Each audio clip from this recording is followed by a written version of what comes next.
Delhi NCR में जिस तरह से इस दौरान पोल्यूशन है उससे विटामिन डी की कमी हो सकती है और इसलिए ज़रूरी है धूप सेकना। ऐसा कहना है एम्स के जो डॉक्टर हैं endocrinologist doctor R Goswami ji का। इस पर बातचीत करने के लिए हमारे साथ हैं डॉक्टर हिमिका चावला जी हैं जो कि PSRI हॉस्पिटल से हैं और ये भी एंडोक्राइनोलॉजिस्ट हैं। मैम, उन्होंने डॉक्टर गोस्वामी ने बोला है कि पोल्यूशन जिस तरह का है उसमें विटामिन डी की कमी हो सकती है और धूप सेकना ज़रूरी है। क्या धूप सेकने से ही, क्या धूप में बैठने से ही विटामिन डी की कमी दूर होती है और या और भी कोई सोर्स? खाने की चीज़ें तो कम हैं जिनमें विटामिन डी की मात्रा, आप सिर्फ अगर कहें कि खाने से पर्याप्त मात्रा में होता है तो दैट इज़ डिफ़िकल्ट। तो कुछ प्रोडक्ट्स हैं जैसे कि आपके मिल्क प्रोडक्ट्स या एग्स हैं, फोर्टिफिकेशन भी है फूड्स का, गवर्नमेंट भी ऐड करती है विटामिन डी इन फूड्स में। बट मेन सोर्स जो है वो सनलाइट एक्सपोजर ही है, as rightly said by doctor Goswami. And sun exposure भी एक पर्टिकुलर टाइम में, जैसे सुबह के 10 से दिन के 2 या 3 बजे तक का जो धूप है उसमें जो अल्ट्रावायलेट रेज हैं वो इम्पॉर्टेंट है। विटामिन डी को बनाने की सारी जो सामग्री है या मैकेनिज्म है वो हमारी बॉडी के पास है। स्किन में विटामिन डी का फॉर्मेशन होता है और जितना बॉडी को चाहिए बॉडी सफिशिएंट मात्रा में बना सकती है अगर हम 10 से 2 या 3 के बीच की जो धूप है उसमें करीब 15 मिनट से लेके आधे घंटे तक रोज़ बैठते हैं। और ये ज़रूरी नहीं है कि जो है ना धूप में हम सिर्फ बैठे हैं, धूप में हम बैठे हैं बट सन एक्सपोजर कितना है, मतलब कपड़े भी ऐसे होने चाहिए कि कुछ हमारे बॉडी पार्ट्स एक्सपोज हो रहे हैं सन को, जैसे आर्म्स है या फेस है या लेग्स है, यहाँ से जो स्किन एक्सपोज होगी बेसिकली जो ढकी है उसमें नहीं होगा सन एक्सपोज, उसमें नहीं होगा विटामिन डी फॉर्मेशन, जो स्किन एक्सपोज्ड है उसमें होगा। और दूसरा जो है, कुछ लोग जो सनस्क्रीन आजकल लगाते हैं, आजकल अधिकतर लोग लगाते हैं, तो सनस्क्रीन भी जो है विटामिन डी फॉर्मेशन को ब्लॉक करता है। तो अगर आप बैठे हैं सन में या जा रहे हैं बाहर बट आपने सनस्क्रीन लगा रखा है तो फिर वो विटामिन डी नहीं बनेगा। तो बिना सनस्क्रीन एप्लीकेशन के अगर आप आधा घंटा रोज़ धूप में बैठते हैं तो अच्छा चांस है कि जितना आपको विटामिन डी चाहिए वो आपकी बॉडी बना सकती है। और आपने बोला कि अगर मतलब बॉडी में अगर ठीक ठीक जैसे कपड़े अगर जहाँ तक वो स्लीवलेस पहना हो या इस तरह के कपड़े पहने हो तो ज़्यादा मतलब स्किन में फॉर्मेशन होगा विटामिन डी का।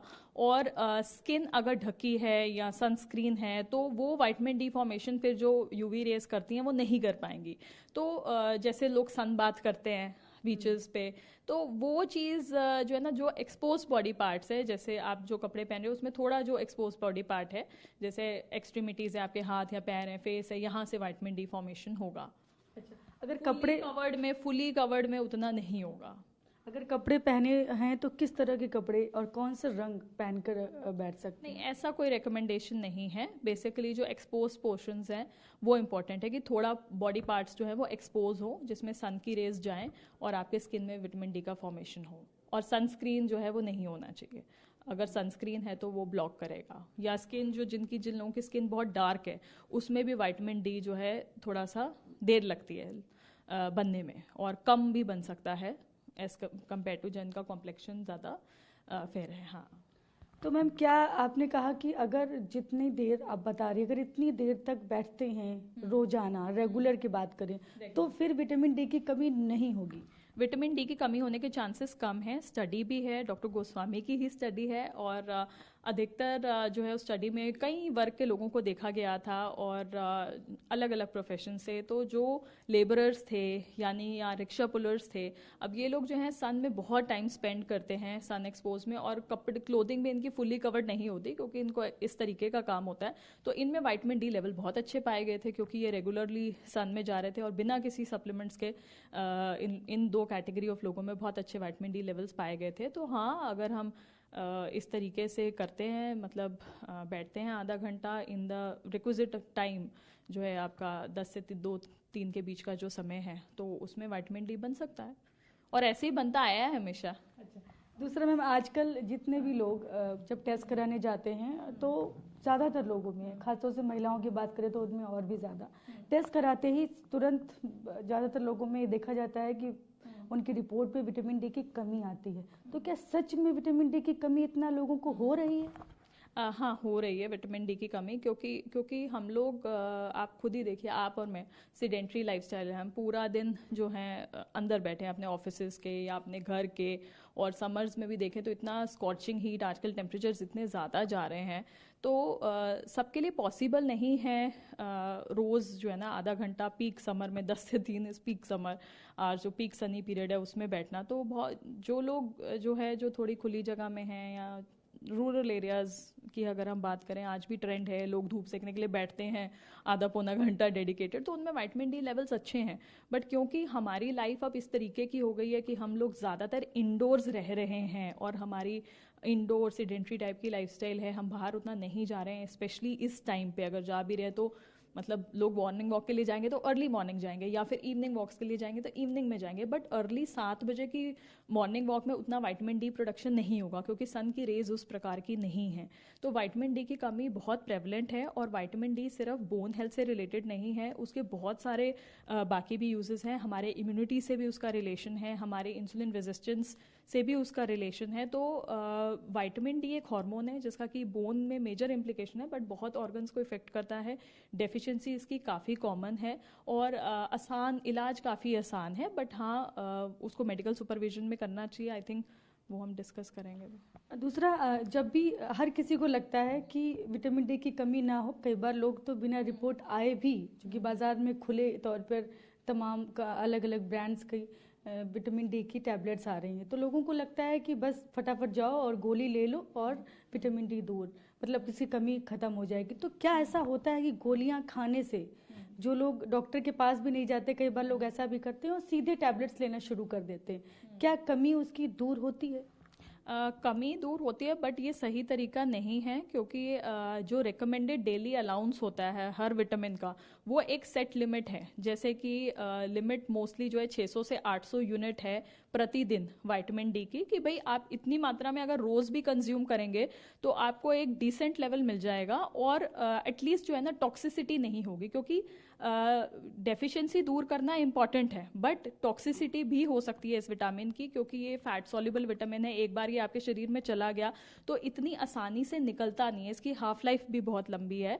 तो अगर तो आपके विटामिन डी लेवल्स टेस्टेड हैं, आपके विटामिन डी लेवल्स लो हैं, अलग लैब्स के अलग रेंजेस हैं, बट अधिकतर हम माने तो 20 नैनोग्राम पर ml ये लेवल हम मानते हैं कि इससे नीचे अगर आपके लेवल्स हैं तो विटामिन डी डेफिशिएंसी कहाई जाएगी। बहुत सारे जो है बाकी रिकमेंडेशंस और लैब्स के हिसाब से 30 नैनोग्राम का लेवल भी आपको काफ़ी मिलेगा, 30 नैनोग्राम पर ml, बट 20 के नीचे तो डेफिनेटली डेफिशिएंसी है और इसको प्रॉपरली ट्रीट करना चाहिए। Vitamin D tablets easily available ज़रूर हैं, बट जो टैबलेट्स डेफिशिएंसी को ट्रीट करने के लिए यूज़ होती हैं वो हाई स्ट्रेंथ होती हैं, 60,000 यूनिट्स पर कैप्सूल होता है। अब ऐसे कैप्सूल की फ्रीक्वेंसी क्या है? हफ्ते में एक बार हम जनरली देते हैं जब डेफिशिएंसी होती है, 6-8 हफ्ते के लिए देते हैं, फिर उसके बाद हम मेंटेनेंस कुछ महीने में या एक बार या 2 महीने में एक बार उसका मेंटेनेंस डोज रखते हैं। बट ये हम डिसाइड करते हैं एक प्रीलिमिनरी बेसलाइन लेवल, अगर हमारे पास पेशेंट का है विटामिन डी का, या फिर कोई पेशेंट अगर हमारे पास आ रहा है, हम उसे क्लिनिकली भी असेस करते हैं कि भाई आपने विटामिन डी कब लिया था, कितने समय से आप बिल्कुल विटामिन डी नहीं ले रहे हैं, आपका सन एक्सपोजर कैसा है, आपको कोई सिम्टम्स तो नहीं है विटामिन डी डेफिशिएंसी के। तो जब हम इलाज करते हैं, प्रिस्क्राइब करते हैं, हम बहुत सारी चीज़ों को माइंड में रख के ये ट्रीटमेंट देते हैं। तो डेफिनेटली जो हाई डोजेज हैं, these are therapeutic doses, 60,000 units जो है पर कैप्सूल होना, ये हाई डोजेज है, थेरेप्यूटिक डोजेज हैं।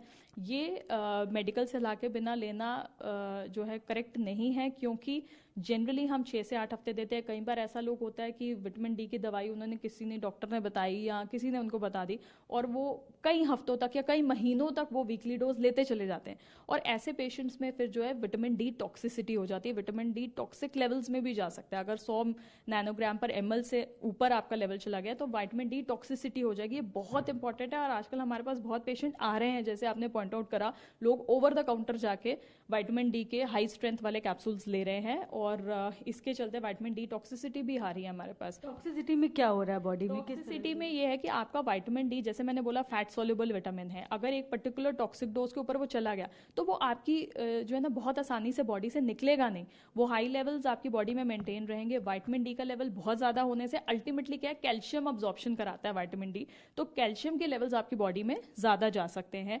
हाइपर कैल्सीमिया यानी कि कैल्शियम लेवल्स आपके ब्लड में हाई हो गए। उसके अलावा इसके हाइपर कैल्सीमिया के जो सिम्टम्स हैं, जैसे कि भूख कम हो सकती है, उल्टी जैसा लग सकता है, उल्टी हो भी सकती है, बहुत ज़्यादा यूरिन आ सकता है, बहुत ज़्यादा यूरिन आने से डिहाइड्रेशन हो सकता है, और कुछ लोगों को एक्यूट किडनी इंजरी यानी कि किडनी का जो है अर्ली माइल्ड फेलियर भी हो सकता है अगर बहुत ज़्यादा डिहाइड्रेशन हो गया, उल्टियाँ बहुत ज़्यादा हो रही हैं, यूरिन बहुत ज़्यादा आ रहा है हाइपर कैल्सीमिया होने के चलते।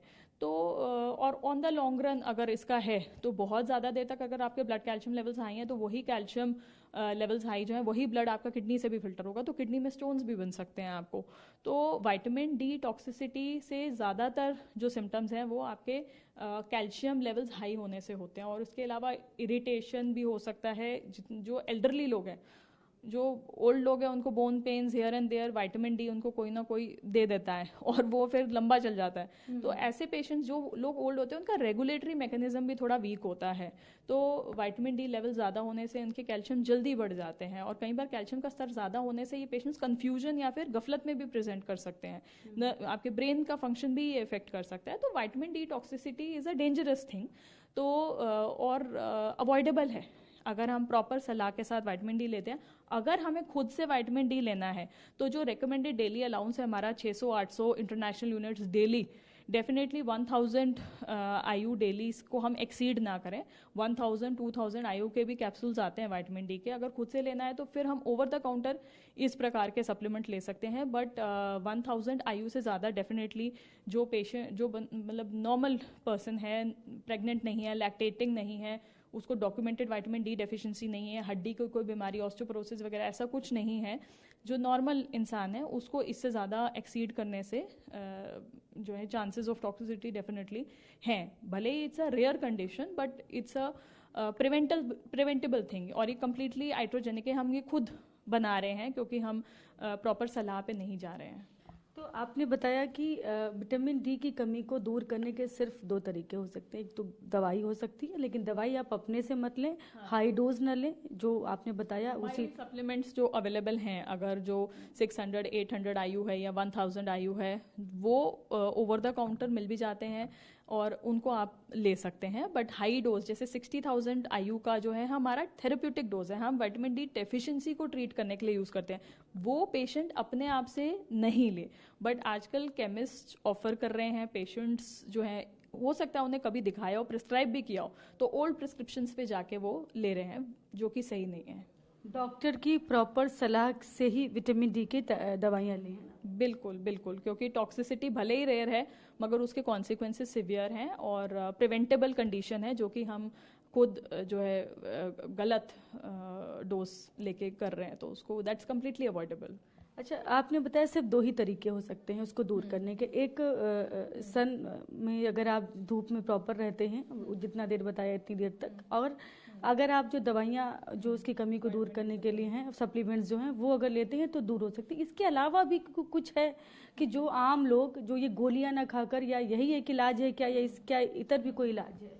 सन एक्सपोजर वैसे सबसे आसान इलाज है। उसके अलावा जो फूड्स हैं, कई सारे फूड्स जो है फोर्टिफाइड है। आजकल हम देखेंगे आटा है, मिल्क है। गवर्नमेंट भी जो है विटामिन डी डेफिशिएंसी क्योंकि इतनी प्रेवलेंट है, इसको देखते हुए फूड्स को फोर्टिफाई किया जा रहा है। ऑयल्स हैं, ये सब फोर्टिफाइड है, इनमें भी विटामिन डी जो है कुछ ना कुछ मात्रा में दिया जाता है, तो हम उनका यूज़ कर सकते हैं, जो कि फोर्टिफाइड फूड्स हैं। और जो है आपका एग्स है, फिश है, इनमें भी आपको जो है ना कॉड लिवर ऑयल है, इनमें भी आपका विटामिन डी होता है। बट वेजिटेरियन सोर्सेज में थोड़ा कम होता है विटामिन डी अगर हम बात करें, तो ज़्यादातर सन एक्सपोजर या सप्लीमेंट ही आपका मेजर सोर्स रहेगा। ठीक है, थैंक यू सो मच। तो ये एंडोक्राइनोलॉजिस्ट हैं डॉक्टर हिमिका चावला, जो कि PSRI हॉस्पिटल में है। इन्होंने बताया कि विटामिन डी दवाइयाँ तो इसके सप्लीमेंट्स जो हैं वो बहुत आसानी से मिल जाते हैं, लेकिन उनको बिल्कुल भी ना लें, अपनी तरफ से ना लें।